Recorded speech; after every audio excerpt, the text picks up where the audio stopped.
Hey guys, how's it going? Mitchell Coleman here. Hi, I'm an alcoholic. Just wanted to catch up because I tried to do one of these every day, but I was busy yesterday, so I didn't get March 31st daily reflection, and now I'm gonna also do April 1st today. Alexa, turn it down. So March 31st was No One Denied Me Love. On the AA calendar, it was year 2.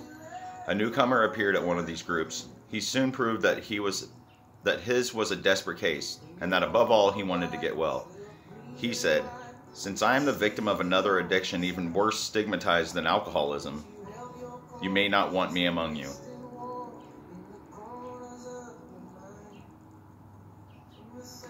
So that's cool. Okay, and that comes from 12 Steps and 12 Traditions, page 141 through 142. Then we got I came to you, a wife, mother, woman who had walked out on her husband, children, family. I was a drunk, a pillhead, a nothing. Yet no one denied me love, caring, a sense of belonging. Today, by God's grace and the love of a good sponsor and a home group, I can say that through you and Alcoholics Anonymous, I am a wife, a mother, a grandmother, and a woman. Sober, free of pills, responsible. Without a higher power I found in the fellowship, my life would be meaningless. I am full of gratitude to be a member of good standing in Alcoholics Anonymous. I like this one a lot because when I was in rehab for a little bit, we would have these separate groups, AA and NA. AA, NA split. That was the thing we would do. It was like our symbol. Just kidding. But people would get upset. I would notice if there was like an NA person inside of the AA group and vice versa. And I always found it funny because we're all addicts, no matter what it is. There's no difference between being a heroin addict or an alcoholic because just the side effects are different. You know, people go through the same withdrawals and stuff. Maybe not as bad of like possibly killing you, but you know, that's not the word racist. It's not racist. It's judgmental for us to point our fingers at one, like, hey, I'm just a drunk, but that guy's a pothead, or I'm only a pothead. That guy is hooked on Xanax. You know, it's all an addiction, and we all need to remember that because that goes against the whole thing anyway. We should never deny someone, and I've seen in groups before where people will get mad if someone continues to talk about drugs, and you know, just because we were drinking doesn't mean we weren't doing other stuff as well, because I know I certainly was. And you know, they all kind of go hand in hand, but we should never deny people that or be rude to them if that's what they choose to talk about, because that's pretty good anyway if they're opening up and talking to us about it, because they're there for our help, and we should never be mean to them and try to down talk them or any of that stuff. So that's always good. And I've also been a bad person in some relationships before, and you realize, man, this place really helps me, because we all make mistakes, and it feels so good to be past all those mistakes, because life is a beautiful thing, and we have the program, and I love it. I just absolutely love it, and I've never felt this good. I can't help but say that every time, because life is a beautiful thing. Even when bad things happen, it is truly a blessing, and you just got to have that perception and look at things in a better light than what we tend to do, especially in the beginning of something. We don't see the actual picture that's going to play out. And man, it will change your life. You know, these bad things, especially to go through them sober, and you don't use alcohol or drugs as a crutch to go get over any of this stuff. You have to go through it mentally. You have to figure it out yourself with the help of your higher power. Spend time in prayer, meditation, and deep thought.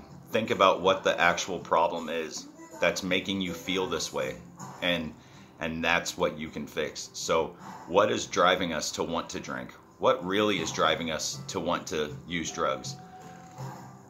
A bad relationship, you know, losing a job, being hurt by someone in your family.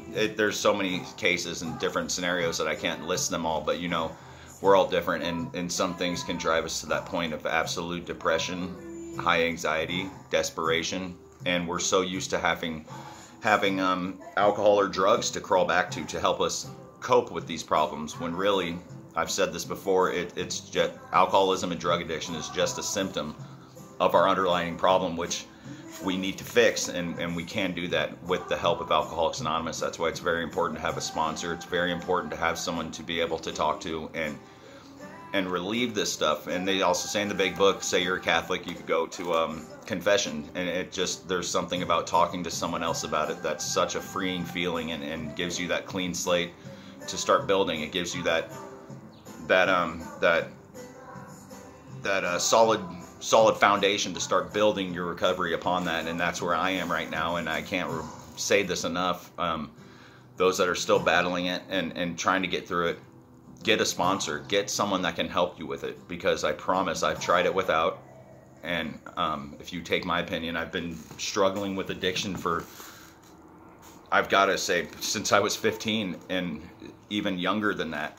I was addicted to more than just drugs and alcohol. I was addicted to codependency. I was addicted to running away from my problems, trying to be a yes man. And these are the things that I had to fix and realize, man, I'm a beautiful person. I'm a good person. I can do anything that I want to do. And I've made some mistakes along the way, which we all do. But you know, that's what I learned by talking to someone else about it, doing my step 4 work. We can all get through this, especially together. Find someone you can trust to talk to about your problems that won't hold them against you. And, you know, just try to be honest, because that is the thing. Honest with everyone, honest with yourselves, even if you think it might hurt someone's feelings. All things come to light in the end, I've noticed in my life. And, you know, you can't take those things back, but you could use those as examples of what you don't ever want to be again, because nothing is worth that. And honesty is the highest form of love. And it makes complete sense to me, because say you're hiding something from someone and you don't want to tell them because you feel it will hurt their feelings.